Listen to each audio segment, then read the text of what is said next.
안녕하세요. 알롬베 밍글라바 미얀마어 하는 남자 미남 조조민입니다.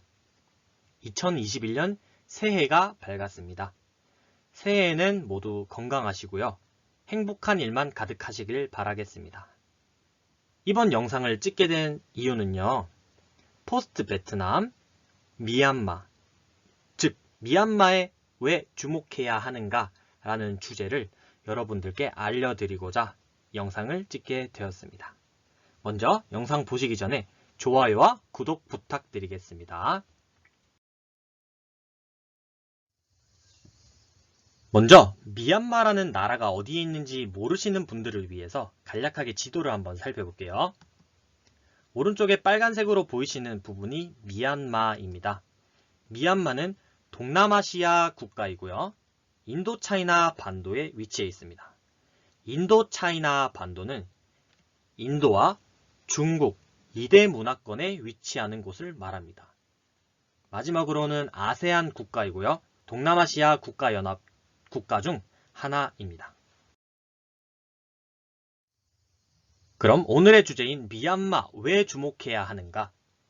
제가 5가지 주제를 가지고 설명해 드리도록 하겠습니다. 첫 번째로 지리적인 조건, 두 번째 인구와 노동력, 천연자원, 한국과 미얀마의 관계, 마지막으론 관광, 여행에 대해서 알려드리도록 하겠습니다. 첫 번째로 지리적인 조건입니다. 미얀마는 인도, 방글라데시, 중국, 태국, 라오스와 국경이 접해 있습니다. 자, 이 5개국의 인구를 다 합치면 몇 명 정도 될 것 같으신가요? 인구가 약 30억 명이 넘습니다. 굉장히 큰 수치죠. 인도의 인구는 13억 명이 넘고요. 방글라데시 인구도 생각보다 많습니다. 1억 6천만 명 정도 되고요. 중국의 인구는 14억이 넘죠. 태국은 7천만 명, 라오스 인구는 약 720만 명 정도로 다 합치면 30억 명이 넘는 인구와 접경에 있기 때문에 미얀마는 지리적으로도 아주 중요한 위치에 있다고 말씀드릴 수 있습니다. 두 번째로 왼쪽에 보이시는 사진은요. 인도와 미얀마, 타일랜드, 즉 인도, 미얀마, 태국을 잇는 고속도로 사업입니다. 이 고속도로 사업의 목적은요. 인도와의 무역 접근성입니다. 원래는 미얀마를 제외한 태국, 베트남, 라오스, 캄보디아 국가 등 아세안 국가들은 인도와 무역하기 위해서는 싱가폴과 말레이시아 사이에는 말라카라는 해협이 있습니다.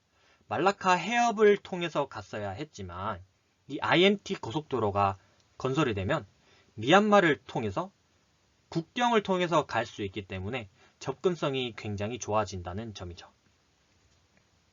자, 중국과의 관계도 한번 살펴볼게요. 자, 왼쪽에 보이시는 중국의 쿤밍이라는 지역이 있습니다. 쿤밍에서 미얀마로 들어오는 오일 파이프라인 사업입니다. 자, 중국의 경제회랑이라는 것이죠. 자, 경제회랑은 중국 정부가 1대1로 국가들과 중국을 철도도로, 송유관 등으로 연결하겠다는 구상을 말합니다. 거기에 미얀마가 있다는 점이죠. 즉, 중국의 자본이 대거 유입이 된다는 점이죠.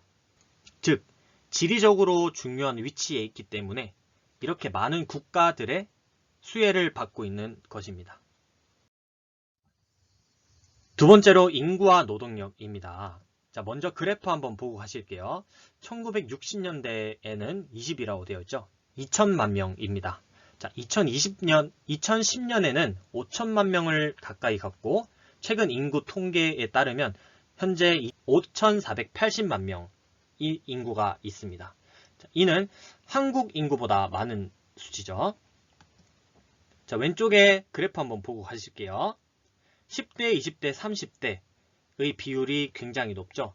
즉, 높은 청년층 비율이다. 있다라는 점입니다. 풍부한 노동력이 있다라는 점입니다. 그리고 또 하나 중요한 점은 인건비 부담이 덜하다. 왜냐하면 미얀마는 인건비가 저렴합니다.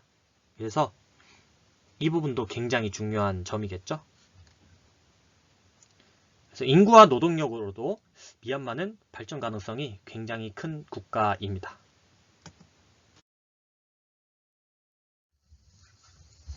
세 번째는 풍부한 천연 자원입니다. 먼저 세 가지 그림 한번 보고 가실게요. 제일 왼쪽은 천연 가스이고요. 두 번째는 루비입니다. 보석이죠. 마지막으로는 티크. 티크는 나무입니다. 티크 나무를 뜻하고요. 미얀마에는 천연가스가 굉장히 많이 있습니다. 그래서 현재 한국 기업인 포스코 인터내셔널과 최근에 한국조선해양에서 미얀마 가스전 사업을 진행을 하고 있는 상황입니다. 두 번째로 루비는요. 전 세계의 루비 생산량의 90%는 미얀마라고 보셔도 무방합니다. 미얀마의 모곡이라는 지역이 있는데요. 이 모곡 루비는 전 세계 최상위 고품질 루비라고 전문가들은 말하고 있습니다. 마지막으로는 티크 나무인데요. 티크 나무도 역시 전 세계 티크 생산량의 3분의 1을 차지하고 있습니다. 이 세 가지뿐만 아니라 미얀마는 석유와 지화 자원도 아주 풍부하기 때문에 발전 가능성이 있다는 거죠. 자, 네 번째로 한국 미얀마 관계입니다. 자, 여러분들이 다들 잘 아시는 K-팝, 드라마, K-푸드, 화장품, 언어입니다. 자, 언어는 한국어를 말하는 거겠죠. 자, 젊은 친구들 뿐만 아니라 모든 연령층에서 꾸준하게 많은 사랑을 받고 있습니다. 제가 학교를 다닐 때 쉬는 시간만 되면 친구들이 K-팝을 부르고 K-팝 춤을 추고 드라마를 얘기하면서 어제 이것 봤다, 너 봤어? 라면서 질문도 하기도 했습니다. 저보다 빨리 한국의 문화를 접하고, 그리고 또 한 가지 특징은 미얀마 사람들은 저희가 네이버를 쓰듯이 미얀마는 모든 정보를 페이스북으로 공유합니다. 자, 페이스북을 켜면 K-팝과 드라마가 굉장히 많이 있고요. 바로 밑에 미얀마 자막으로 나와 있기 때문에 아마 더 빠르게 성장할 수 있지 않았나 생각이 듭니다. 자, 두 번째로 푸드와 화장품입니다. 이 또한 역시 K-팝과 드라마의 영향을 많이 받았겠죠. 최근에 제가 미얀마에 있을 때 한국 식당이 굉장히 많았습니다. 물론 한국 사장님들이 운영하시는 곳도 계시겠지만 미얀마 사장님들이 운영하는 그런 한국 식당도 굉장히 많이 늘어났습니다. 한국 화장품도 마찬가지죠. 아이돌과 배우들이 쓰기 때문에 한국 화장품에 굉장히 많은 관심을 가지고 있습니다. 언어도 한번 살펴볼게요. 양곤에 위치한 양곤 외국어대학교에 한국어과가 있고요. 만달레이라는 도시도 있습니다. 만달레이라는 도시에도 한국어 학과가 있습니다. 자, 한국어 학과뿐만 아니라 양곤 시내에 한국어 학원이 굉장히 많습니다. 상상을 초월할 정도로 많이 있고요. 많은 미얀마 친구들이 한국어를 배우고 싶어 하기 때문에 한국어도 많은 인기를 지금 끌고 있습니다. 마지막은 금융과 건설입니다. 자, 금융과 건설은 잘 모르시는 분들이 계실 것 같아서 제가 간단하게 설명을 드릴게요. 금융권에 대해서도 살펴볼게요. 금융 한류 열풍이 일어난 거죠. 자, 신한은행은 2013년에 사무소를 설치했고 한국은행 최초로 2016년에 영업인가를 획득했습니다. NH농협은요. 자, 미얀마는 노동 인구의 61%가 농업 분야에 종사하고 있습니다. 이렇게 직간접적으로 농업과 관련이 없는 산업은 없다고 말을 할 수도 있습니다. 그래서 NH농협은 농협 파이낸스 미얀마를 설립하고 소액대출 사업을 시작했었습니다. 다음은 KB국민은행입니다. 가장 최근에 나온 뉴스고요. 일주일 전에 나온 걸로 기억하고 있습니다. 외국계 은행 최초로 현지 법인 설립 인가를 획득했습니다. 미얀마는 금융 서비스에 대한 불만이 높습니다. 그리고 신뢰도가 낮은 편이기 때문에 안전하고 편리한 외국계 은행이 성공하고 있는 것 같습니다.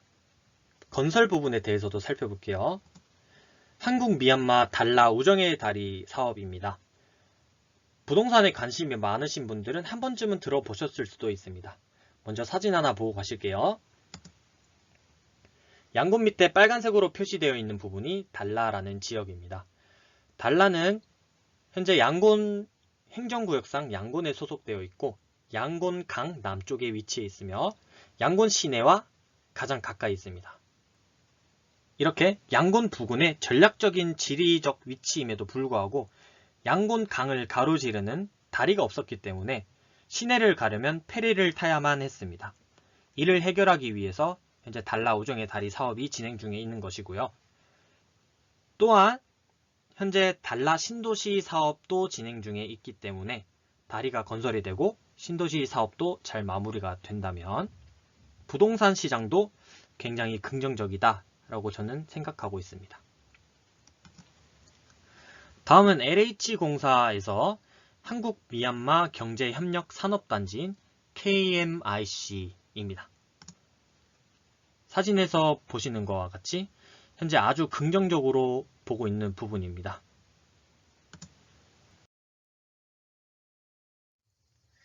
지금까지 조금 어려운 내용이었죠. 마지막으로는 조금 쉬운 내용을 알려드리려고 합니다. 자, 관광입니다. 여행 부분이죠. 미얀마에 코로나 끝나고 미얀마를 가시면 어디를 가야 하는지 소개해드리도록 하겠습니다. 첫 번째로 양곤이라는 지역입니다. 사진에서 보이시는 곳이 양곤에 위치한 슈에다곤 파고다입니다. 미얀마에 가시면 양곤 국제공항을 통해서 가야 하기 때문에 꼭 슈에다곤 파고다에 가시기를 추천드리겠습니다. 두 번째로는 바간이라는 도시입니다. 버간이라고도 부르기도 합니다. 한국의 경주와 같은 도시죠. 역사가 아주 깊은 도시이고요. 일출과 일몰이 아주 아름답습니다. 미얀마는 전 세계에서 아마 일출과 일몰이 가장 맛집이 아닌가 싶습니다. 그리고 열기구도 탈 수 있고요. 탈 수도 있기 때문에 볼 수도 있습니다. 자, 미얀마 가시면 꼭 버간에 가시길 추천드리겠습니다. 이 사진 역시 버간 사진입니다. 다음은 인레라는 지역입니다. 인레 호수이고요. 특징은 해발 고도 880m에 위치해 있습니다. 또 인레 어부들은 손으로 노를 젓지 않고 발로 노를 젓기 때문에 인레 가신다면 어떻게 노를 젓는지 관심 있게 보면 조금 더 재미있는 여행이 될 수 있겠죠.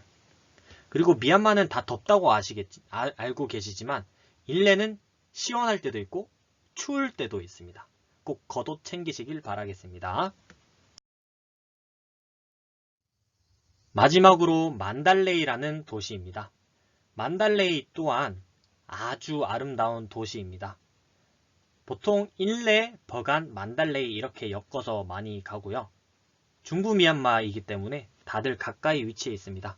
자, 가깝다고 한국의 부산, 김해, 경기도, 서울 이렇게 생각하시면 안 됩니다. 도시 간에 이동할 때도 최소 5시간, 4시간 이상 걸리기 때문에 미얀마 기준으로 가깝다고 말씀드리는 것입니다. 자, 만달레이에 가시면은 만달레이 힐, 만달레이 언덕이라는 곳이 있는데 여기도 마찬가지로 일출과 일몰과 야경이 아름답습니다. 만달레이도 꼭 가보시길 추천드리겠습니다.